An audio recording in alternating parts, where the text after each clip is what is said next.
ঢাকাবাসীর জন্য আমরা একটি মেলার আয়োজন করেছি, প্রায় 200টির মতো স্টল হবে, তাই না?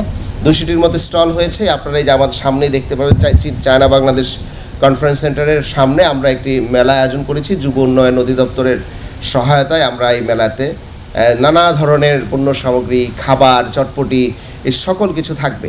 কারণ শুধুমাত্র সারাদিন, এবং এই মেলাটি 2 দিন ব্যাপী হবে। সুতরাং যারা বাসায় চলে যাবেন, তার পরবর্তীতে আবার ঘোরার কোনো জায়গায় যদি দরকার প্রয়োজন পড়ে, তারা এই মেলাতে আসতে পারবেন এবং মেলায় সময় কাটাতে পারবেন। বাচ্চা নিয়ে আসতে পারবেন। এখানে নাগরদোলা থাকবে, বাচ্চাদের খেলার আরও অনেক ব্যবস্থা থাকবে।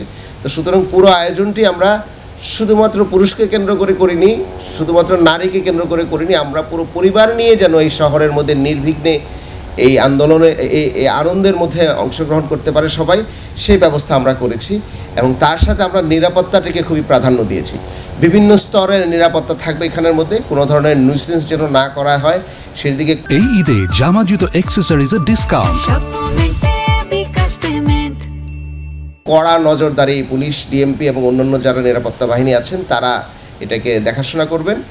এই হচ্ছে আমাদের অবস্থা। এই জন্য ঈদ উৎসব আমরা নাম দিয়েছি ঈদ আনন্দ উৎসব 2025।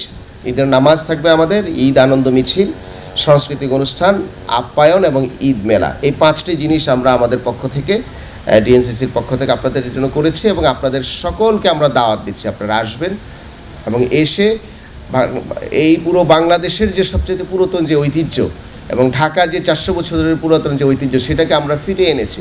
তো সুতরাং এই ঐতিহাসিক ঈদ মিছিলে আপনারা অংশগ্রহণ করে ইতিহাসের অংশ হবেন।